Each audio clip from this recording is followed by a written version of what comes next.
బేతాళుడు చెట్టుకు ఎందుకు వేలాడుతాడు?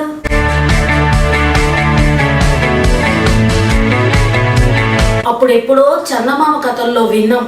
3 దశాబ్దాల ముందు రామానంద సాగర్ దూరదర్శన్ సీరియల్లో చూసాం. పాత చింతకాయ కథల కాలం నుండి ఆర్టిఫిషియల్ ఇంటెలిజెన్స్ జమానా వరకు బేతాళుడి పేరు మనం ఎక్కడో అక్కడ వింటూ ఉన్నాం. పరిచయం అవసరం లేని ఈ శవం గురించి ఒక విచిత్రమైన విషయం తెలుసుకుందాము. పిల్లలు రెడీనా? బేతాళుడు అంటే మనమంతా అనుకుంటున్నట్టు ఒక దెయ్యమో భూతమో లేదో శవమో కాదు.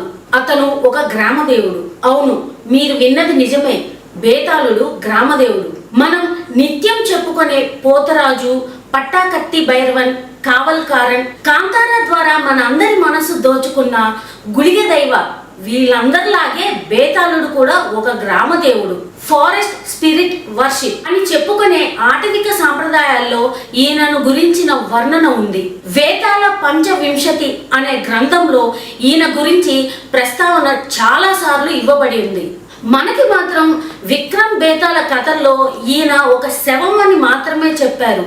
ఎందుకంటే అప్పట్లో ఉన్న హారర్ జోన్ ఎంటర్టైన్మెంట్ లో ఇలాంటి ఒక పెక్యులర్ క్యారెక్టర్ డిజైన్ ను చేయడానికి విచిత్రమైన వర్ణనకు ప్రాధాన్యం ఇచ్చేవారు అప్పటి రైటర్స్ ఇంకా ఫిల్మ్ మేకర్స్.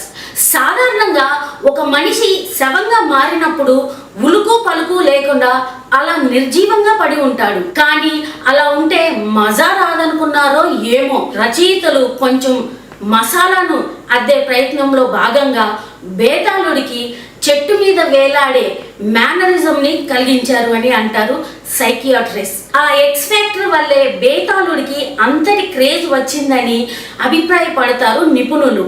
కానీ ఇక్కడ ఒక కొసమెరుపు ఉంది. రాజా విక్రమార్కకు బేతాళుడు ఇచ్చిన ఛాలెంజ్ ప్రకారం సమాధానాలు చెప్పిన ప్రతిసారి బేతాళుడు వెళ్ళి చెట్టెక్కి ఆయనను ఏడ్పించే సందర్భాలను మనం ఒక టైం లూప్ కాన్సెప్ట్ గా గుర్తుపెట్టుకోవాలి. ఖచ్చితంగా చెప్పాలంటే అది ఒక టెంపోరల్ పారాడాక్స్ కు మంచి ఉదాహరణ బేతాళుడు. విక్రమ్ బేతాళ కథల్లో ఉన్న కోర్ కాన్సెప్ట్ గురించి మనం ఆలోచించినట్లయితే బేతాళుడి ప్రయత్నం అంతా విక్రమార్క మహారాజుని కాపాడడానికి. చెట్టు మీద వేలాడడం ఒక చిలిపి ప్రయత్నంగానే మనకు కనపడుతుంది.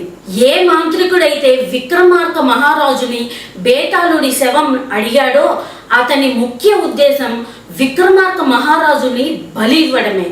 ఇదే విషయం బేతాళుడు విక్రమార్క మహారాజుకు చెబుదాం అనుకున్నా కూడా శవమైన కారణంగా తనను ఆ రాజు నమ్మడని, బేతాళుడు విక్రమార్కుణ్ణి మోసం చేయడానికి చూస్తున్నాడని, పొరపడతాడని అతనిని ముప్పు తిప్పులు పెట్టి చివరకు అతనే ఆ ప్రయత్నాన్ని విరమించుకునేలా చేద్దామని ప్రయత్నించిన బేతాళుడికి పరాభవం ఎదురైంది ప్రతిసారి. పట్టు వదలని విక్రమార్కుడు బేతాళుడు చెట్టెక్కిన ప్రతిసారి రెట్టింపు ఉత్సాహంతో చేసిన పని మళ్ళీ చేయడాన్ని మనం ఒక పర్సిస్టెంట్ ఎఫర్ట్ లా గుర్తించాలి. కనుక ఇక్కడ బేతాళుడు చెట్టు మీద వేలాడటం అనేది కథా రచయితలు సృష్టించిన ఒక డైవర్షన్ టాక్టిక్స్. మన నిత్య జీవితంలో కూడా ఇలాంటి సందర్భాలు ఎన్నో మనకు ఎదురవుతూ ఉంటాయి.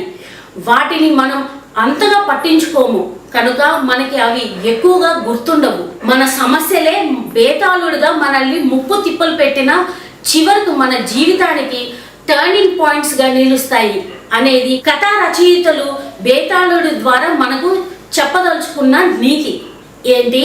బేతాళుడు చెట్టుకు వేలాడటం వెనుక ఇంతటి సైంటిఫిక్ కాన్సెప్ట్స్ ఉన్నాయా? ఊరుకోవమ్మా, పెద్ద చెప్పొచ్చావు. ఏదో 4 ఇంగ్లీష్ పదాలు అటు ఇటు మార్చి చెప్పేస్తే నమ్మడానికి మేము ఎర్రిపప్పల్లా కనపడుతున్నామా ఏంది అనుకుంటే మాత్రం మీరు పప్పులో కాలేసినట్టే. నేను చెప్పింది ఒకసారి మొదటి నుండి చివరి దాకా మళ్ళీ చూడండి, తర్కం బోధపడుతుంది. అన్ని అరటి పండు ఒలిచినట్టే చెప్తే మజా ఉండదు. కాస్త బుర్రకు పదును పెట్టాలి పిల్లలు.